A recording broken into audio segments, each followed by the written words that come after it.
Guys, there's been so much news this week. From developers removing features from their games only on Steam Deck, to patent trolls filing lawsuits. I have written over 6 pages of news this week, and that's 3 more than normal. There's been so much going on, and I think we need to just dive right into this.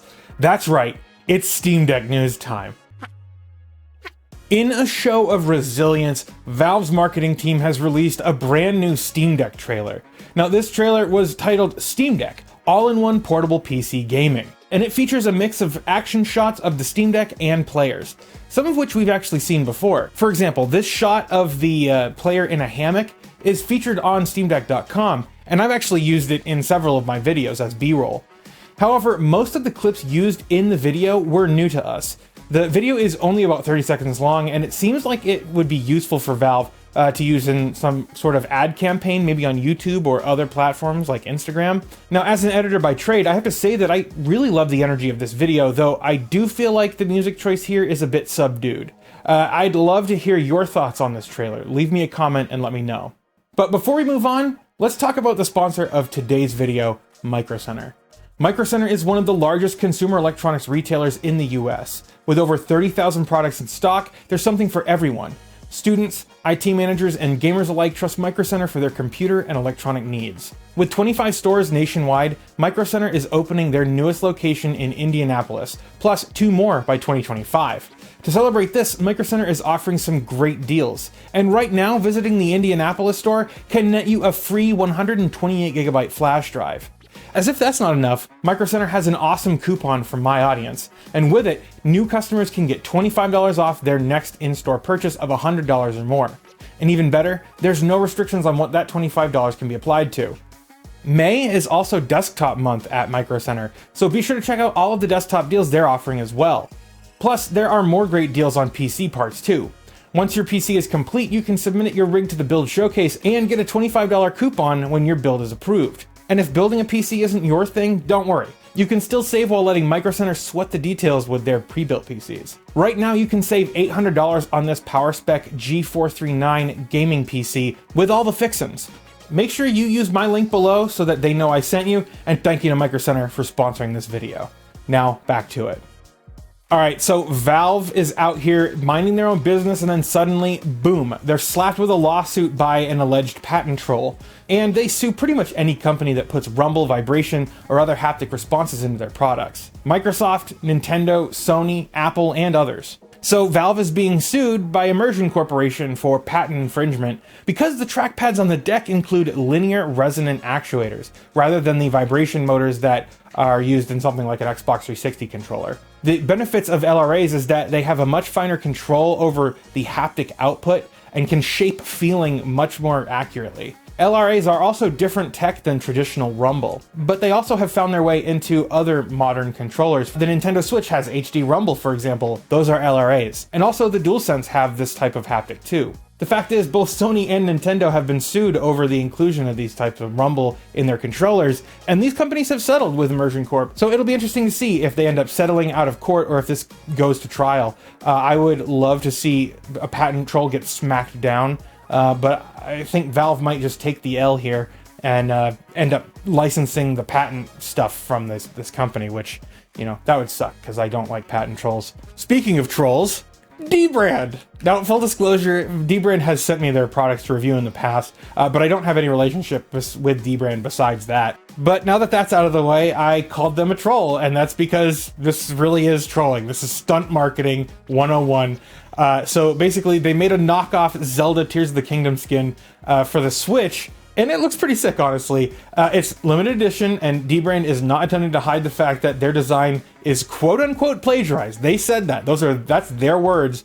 And they called it the Clone of the Kingdom skin, which is available for the OLED Switch. But hilariously, it's also available on for the Steam Deck, which adds salt to the wound here. It's honestly quite sharp looking, and I just love this kind of stuff. Now, dbrand is practically begging Nintendo to sue them at this point. I would love to see what happens if Nintendo sues them. I'd love to hear your thoughts on this too. Leave me a comment and let me know. And while you're down there, why not like that smash button? It's the best way to tell YouTube that you want to see more videos just like this one. Now, I want to thank Glenn Steen for their continued high-level support of this show. It's because of Glenn and the 74 more other folks who make what I do here a reality. If you believe in the work that I'm doing here, you can use the links below to pledge your support over on Patreon. It's all greatly appreciated. It helps us keep the lights on here, and we do have a lot of lights. All right, in my last video, I said that it would be really awesome if there were some custom builds of games aimed specifically at the Steam Deck hardware, but this is not what I was talking about. Atomic Heart is a big game that just came out rather recently, and their display and graphical settings have seemingly disappeared, but only on the Steam Deck. That means that players are no longer able to adjust performance or resolution values. Now, according to reports, this is the exact same version of the game. We're talking the exact same binary between the Windows and the Steam Deck. And several news outlets have pointed this out and said that it's very weird that this is behaving this way. But it's not that surprising to me at all. The Steamworks API, the Steam Utils API, I should say, provides the "is Steam running on Steam Deck" function, which will return true if the game is being played on a Steam Deck. Now, I would wager that this API function is being called and the missing options are being excluded when that function returns true. Now, the developers say that they're looking into it and maintain that this is a bug, but this feels all too convenient to be unintentional. Now, this follows several other controversial decisions from other developers to remove performance options or benchmarking tools on the Steam Deck. One high-profile example is the Callisto protocol, which actually removed the benchmarking utility from the deck back in February. Now, how do you feel about this? Do you think that this is a bug? Sound off below. Now, a new version of Lutris, version 0.5.13, adds Proton support as well as itch and BattleNet integrations, and this is pretty huge. Not only because itch is an awesome platform for indie devs, but because there's a massive following of Battle.net users as well. If you're unfamiliar with Lutris though, they bill their project as an open source video game preservation platform, and I can attest that's exactly how I have used it over the years. You can install Lutris, log into your various launchers, and install your favorite games through Wine or other compatibility tools. But that's not all. Lutris offers thousands of community-made scripts that take the headache out of getting titles running on Linux-based platforms like the Steam Deck. You can even use Lutris to install disk-based games, and it's really good at that too. There are lots of scripts out there for CD-ROM or DVD installation, and I have to say that that's exactly how I have used it in the past. I have a substantial collection of big box PC games, and I have used Lutris to get them up and running on my Linux-based machines for a very long time at this point. Now, this latest version brings a host of updates that should deliver greater compatibility of the application with more games. You can even get like Overwatch 2 running through Lutris if that's something you want to do for some reason. It's great to see new updates coming in all directions here. I mean, you can run Proton now, even though the devs don't necessarily recommend Proton. This is more of a debugging thing for them. They have special builds of Wine specifically for Lutris games, so they recommend using that still, but great to see anyway. Next up, while some folks have been predicting the death of the Steam Deck because of the impending release of quote-unquote competitors, the Steam Deck has once again taken the top spot on the weekly global top seller list on SteamDB. Now, honestly, that's not all too surprising. The Steam Deck has sold well over 1 million units at this point, and it has continued to sell very well since it became available for the general public to purchase at will. There have only been a handful of weeks since its official launch that it hasn't taken the top spot in this global ranking. And when you consider that it's not even available for sale in the majority of regions in the world, and this ranking is global, as I said, that's pretty impressive. And then this is pretty exciting news. A new feature in Steam allows gamers to try 90 minutes of a game for free. Currently, the only game that offers this feature is the Dead Space remake, but that's still a pretty awesome thing to see. No word on if this is perpetually free 90 minutes or if this is a timed thing. This feature offers gamers a chance to play a game before taking the plunge and buying it outright. Now, what's more is that this is the full version of the game, with the only limitation being how long you can play it for. This isn't a demo, this is the full release. So when you buy the game after your trial expires, you don't actually need to download anything else to continue playing, and I think that's pretty nifty. This is also poised to shake up Steam's status quo, as games with free trials will no longer need to be bought and then returned in order to try them. I mean, if you buy a game on Steam and it's not living up to your expectations, you don't have to do anything to get your money back because you never put your money down to begin with. And perhaps this was the primary motivation for Valve creating such a feature, building it right into Steam. But I can also see this being a sort of answer to Game Pass as well. I mean, if Valve could get a wide selection of game developers to have their games take advantage of this trial feature, then you would have free access to 90 minutes of a pretty big game catalog. But this also comes with the added bonus of developers making a sale at the end of the trial period in a lot of cases, versus how Microsoft's harming the industry with Game Pass by essentially taking away sales from developers. Next up, DXVK 2.2 is now available. This is a huge update which supports a bunch of new titles and DirectX features.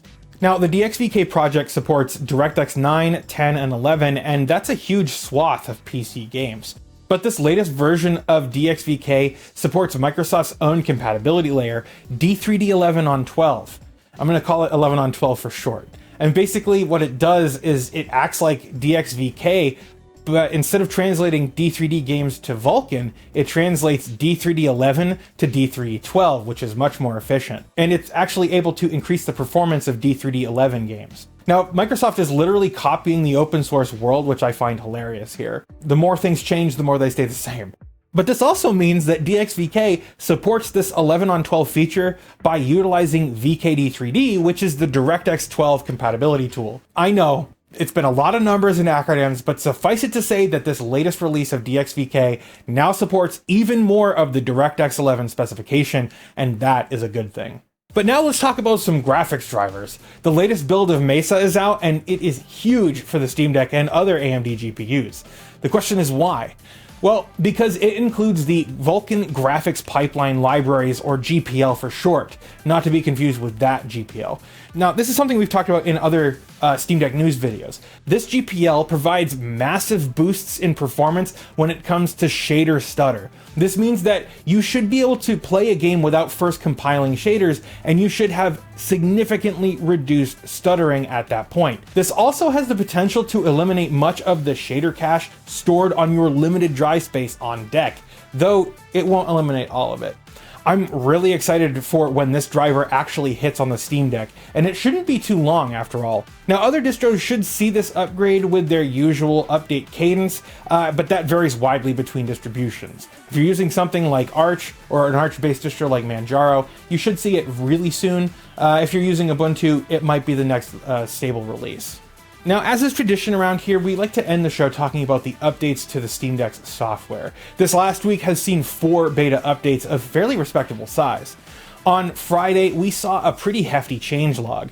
Of note here were new notification indicators, as well as many changes made to the desktop mode, including a more responsive controller summary page. Then on Monday, we saw more fixes to desktop, which brought an updated screenshot manager, support for pasting into the game notes section of the overlay, and other quality of life improvements to the overlay. Then Thursday and Wednesday brought more fixes to the desktop client, but Wednesday's update also included a fix for Bluetooth controllers that should reduce latency in some games. Now, this update seemed to be mostly focused on desktop beta client updates, but I think that's actually a good thing for the Steam ecosystem, and the reasoning is simple. Because right now, the stable desktop client is a separate codebase from Big Picture mode and Deck Game mode.